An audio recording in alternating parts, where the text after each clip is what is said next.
This is born in '62. I'm HENRIK JÜRS. Today I'm going to talk about Maslow's hierarchy of needs, also known as the pyramid. This is a fairly old model. It's from 1943, publicized in the midst of World War II, and it's known to a lot of people, so why bring it up here? The model is about motivation, why we do stuff, our needs, how we're motivated, and I'm very interested in motivation, and if you are too, if you're interested in bringing positive changes to your life, you need to understand your own motivation.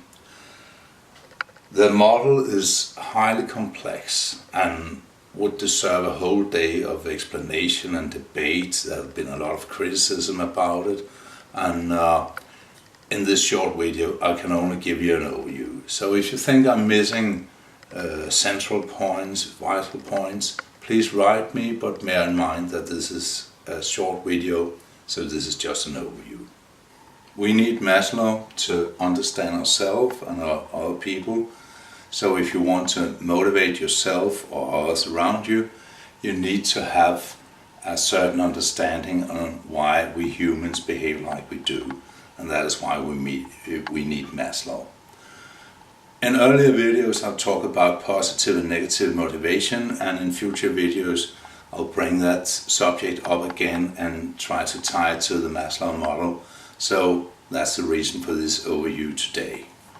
Maslow's model is formed on psychological healthy people, and there have been critics claiming that it doesn't apply to a whole lot of other people, and of course it doesn't. This is made for people with a healthy mental state and explain a lot, but not all.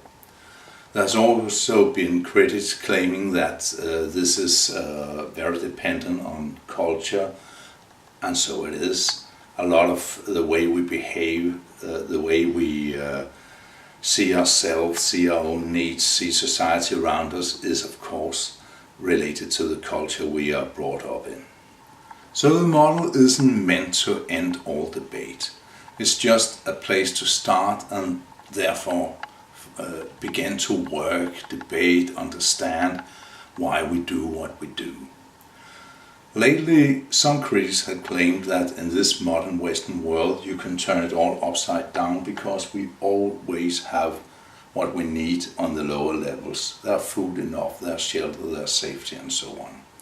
I don't buy that, because for one thing, when we came to this point, the highest point, self-articulation, a lot of people are simply not there still in the Western world. But also we now have an epidemic of obesity, overweight people, and even though there's food enough, they are still slaves to the physical needs and crave food at a scale that will make them overweight or obese. So even today in the modern Western world, the psychological needs will dictate the lives of a lot of people. So we'll look at the model now. At the lower scale is physiological needs, meaning the need for water, for food, for shelter, for sleep, and so on. If these needs are not fulfilled, we will simply die. The human body will shut down if we don't get water. We only have a few days, and then we will start feeling sick, we'll lose our strength, and eventually we will die, and the same goes for food. Deprived of sleep, most people can last for a couple of days, and then their behavior, their physical strength, their ability to focus and concentrate will vanish. So this is what we will need at the lowest level, the most basic level. You can see this as a caveman in a distant past, or you can see it as yourself every morning. You have certain needs and they have to be fulfilled for you to function properly. Also, what is not mentioned very often is the need to go to the bathroom. This is quite strange because this really detects a lot of your behavior and your needs. Imagine you're in a movie theater, you're watching a good movie, and when when you estimate there are 10 minutes or so left, you have to go to the bathroom, and you're in a dilemma because either you can run out now and hope the film has not ended before you're back, or you can try to just hold on and sit there and maybe realize that was 15 minutes left on the film, and when it finally ends, you have not been able to enjoy it because all you could think about was going to the bathroom, and at the moment it ends, everybody else will rush in that direction. So, of course, it's cultural determined what you do when you need to go to the bathroom. In a distant past in the Stone Age, people would probably just go where it was, but today that is not what anybody wants to do. We want to be in privacy and do it the way we were brought up to do. But these needs down here are very basic, and they'll dictate how much you're able to focus. Let's say you're in a class, in a seminar, or a meeting at work. It's interesting, you are very motivated to listen, to learn, but still you are tired, you're hungry, and you need to go to the bathroom. That won't work. At a certain point you simply cannot focus anymore because the physiological needs will be too strong, and they will determine what you have to do. So that was that, and that rules our lives basically. Already on the first level we can see that humans have choices. We can endure thirst for a short while. We can endure lack of sleep or lack of food if we are focused on something else. If something is important enough, we can make a conscious choice. But not for long. These needs are very present sometimes and will determine how long you can endure something. On the next level comes a need for safety. When your needs for today have been fulfilled, you begin to worry about tomorrow. Will I be safe tomorrow? Will I also have food tomorrow? Will I be able to sleep in a secure place? And so on. For the Stone Age man, this was solved by gathering food and saving it for the next day, by finding a cave to sleep in, or building a small hut in a tree or something like that. For people in the modern world today, this is about having an income, having a door you can lock or something like that. But this need for safety, this need for certainty, you could say, is what separates us from grazing animals. A cow that has eaten its belly full of grass will not worry if there's grass tomorrow. So all of our civilization is actually built on that need for safety.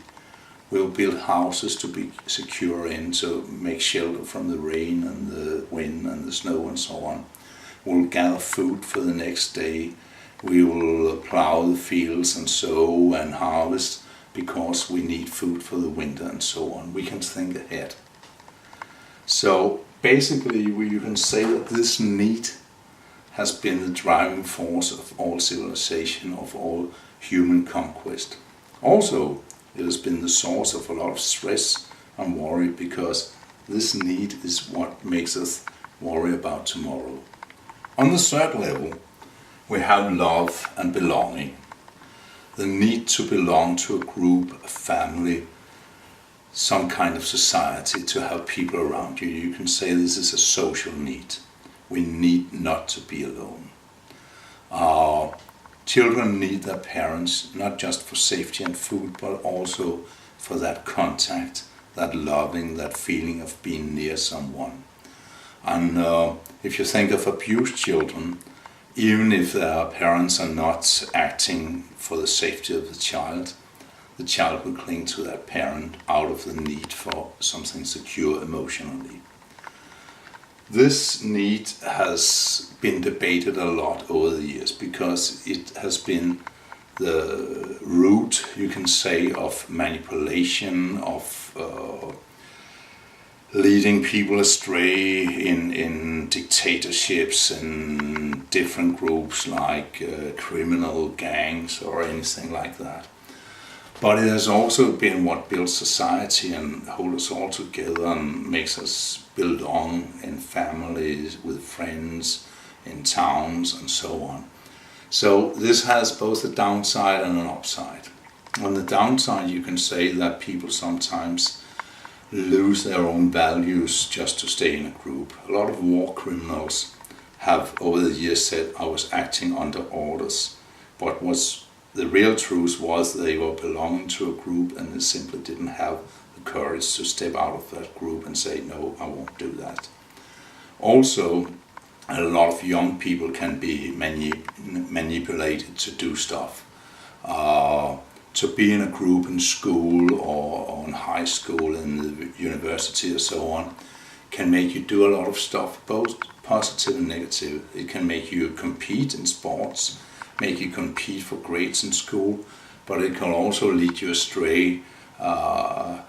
In mild cases, it's just about what clothes you wear, but it can also lead you into drug use and crime and all sort of stuff like that. But it can also lead you to good things, like social skills, compassion for other people, understanding of other people. So this is not something that is just negative. Sometimes it's talk about like being negative, but it's also what keeps us together in groups, in society, in nations, and so on. So this need has a lot of directions going out in all directions. So you can say this is very basic for forming societies. In the book of Mice and Men by John Steinbeck, it's said quite clear that a man will go nuts if he's alone. You will need someone, it doesn't matter who it is, but you will need someone to be with. And that's a really good statement, because you'll accept a lot not to be alone.